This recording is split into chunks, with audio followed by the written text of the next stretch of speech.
श्री कृष्ण कहते हैं कि खुश रहना है तो जिंदगी के फैसले अपने परिस्थिति को देख कर ले। दुनिया को देखकर जो फैसले लेते हैं वो दुखी ही रहते हैं। जिंदगी में हैरानी भी होती है और बहुत परेशानी भी होती है। सब कुछ अच्छा होता है जब ऊपर वाले की मेहरबानी होती है। सबको यहाँ अपनी जिंदगी से शिकायतें हैं। जिंदगी तो वही जीते हैं जो हर वक्त मुस्कुराते हैं। जीवन में दिखावा दुख देता है। सुख चाहिए तो हर काम को दिल लगाकर करें। दौलत और खुशी का कोई रिश्ता नहीं होता है। ये बात जो समझ जाता है वो जीवन भर खुश रहता है।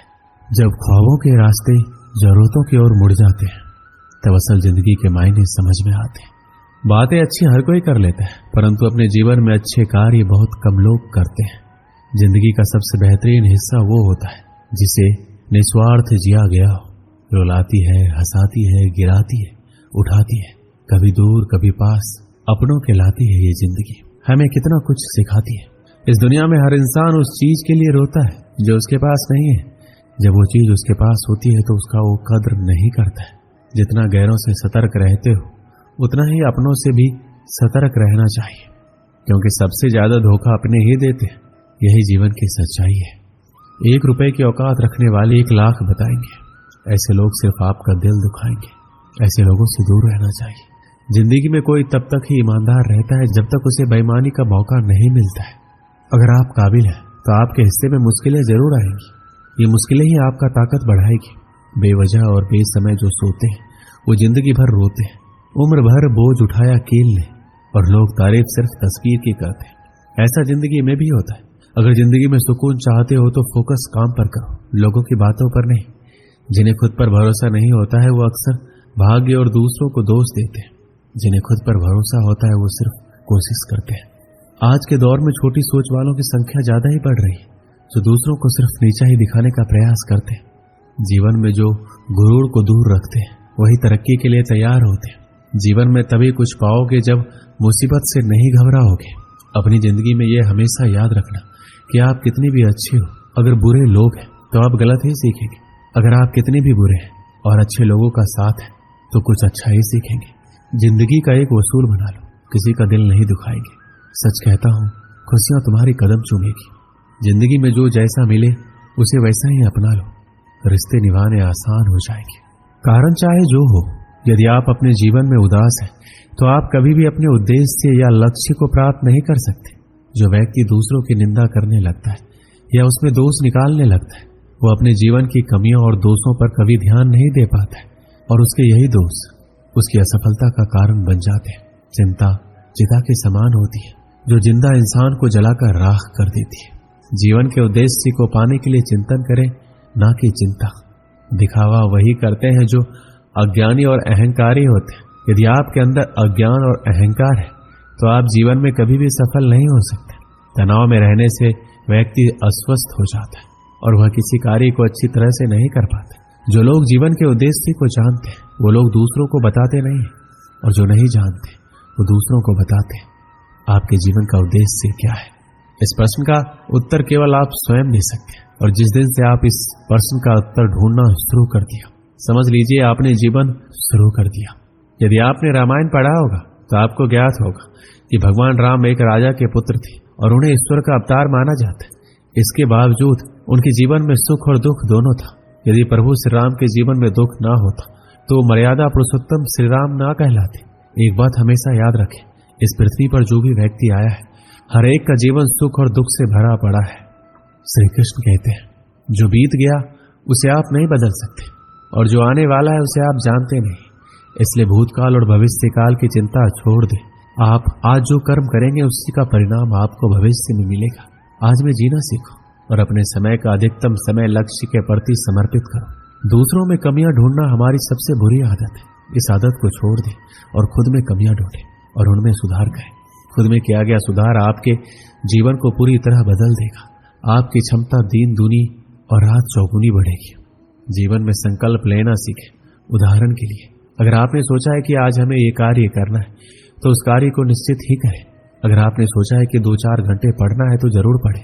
भले ही मन पढ़ाई में ना लगे पर एक अच्छा आदत बनेगा जिससे आपको सफलता की एक सीढ़ी चढ़ने में आपको मदद मिलेगी। त्याग करना सीखें। कई बार क्षणिक सुख के लिए हम अपनी कीमती वक्त बर्बाद करते। उदाहरण के लिए बुरी आदत है दोस्तों से ज्यादा समय तक फिजूल की बातें करना, ज्यादा देर तक टीवी या फिल्म देखना। कई बार जब हम पढ़ाई करते हैं तो ऐसे दोस्तों के साथ रहते हैं जो पढ़ाई में बाधा बनते हैं, उन्हें छोड़ नहीं पाते। जरूरतमंद की हमेशा मदद करें, उतनी मदद जरूर करें जितना आप कर सकते हैं। इस आदत की वजह से मन में सकारात्मक विचार आते हैं और हृदय प्रसन्न रहता है। इससे जीवन में आनंद और खुशी भर जाते हैं। खुश होकर जो भी कार्य करेंगे वो बेहतरीन होगा। जब आप फेल होते हैं तो आपका पूरा एक साल बर्बाद हो जाता है, और जब आप अपने जीवन में असफल होते हैं तो आपका पूरा जीवन बर्बाद हो जाता है।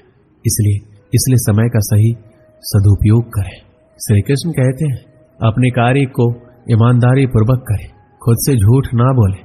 जो आप नहीं कर सकते उसे छोड़ दें, जो कर सकते हैं उसे बेहतरीन तरीके से करें। यही बात आपको सफल बनाएगी। समाज परिवार के डर से निर्णय ना लें। जब सफल होंगे तो सब आपकी तारीफ करेंगे। समस्या का समाधान ढूंढे, बहाना नहीं, क्योंकि असफल लोग ही सबसे अधिक बहाना ढूंढते और सफल लोग समाधान ढूंढते। अगर इस दुनिया में कोई भी काम जो आप दिल से करना चाहते तो उस काम को इस दुनिया में एक भी ऐसा इंसान है जो कर रहा है, तो आप भी खेल खेल में उस काम को कर सकते। गिरते रहो, भटकते रहो, सीखते रहो, लेकिन कभी हार मत मानो। जब लोग आपकी नकल करने लगे तो समझ लेना जिंदगी में सफल हो रहे हो। कमाओ, कमाते रहो और तब तक कमाओ जब तक महंगी चीज सस्ती ना लगने लगे। एक कक्षा में अध्यापक छात्रों को पढ़ा रहे थे। तभी कक्षा के दो छात्र आपस में झगड़ने लगे। उनका झगड़ा देखकर अध्यापक ने पूछा, क्या बात है, तुम दोनों ऐसे झगड़े क्यों कर रहे हो? एक छात्र बोला, सर ये मेरी बात नहीं सुन रहा है, बस अपनी बात पर अड़ा हुआ है। दूसरा छात्र बोला, सर मैं इसकी बात क्यों सुनूं, ये जो कह रहा है वो गलत है, ऐसे में इसकी बात सुनकर क्या फायदा। इसके बाद दोनों फिर से आपस में उलझ गए। दोनों की सुलह कराने अध्यापक ने उन्हें अपने पास बुलाए। दोनों छात्र अध्यापक की डेस्क के पास जाकर खड़े हो गए, एक डेस्क की ओर और दूसरा डेस्क की दूसरी ओर। अध्यापक ने डेस्क की दराज से गेंद निकाली और उसे डेस्क के बीचों बीच रख दिया। उसके बाद वो दोनों छात्रों से बोले, इस गेंद को देखकर बताओ ये किस रंग की है। पहला छात्र बोला, ये सफेद रंग की गेंद है सर। दूसरा छात्र बोला, नहीं सर ये तो काली है।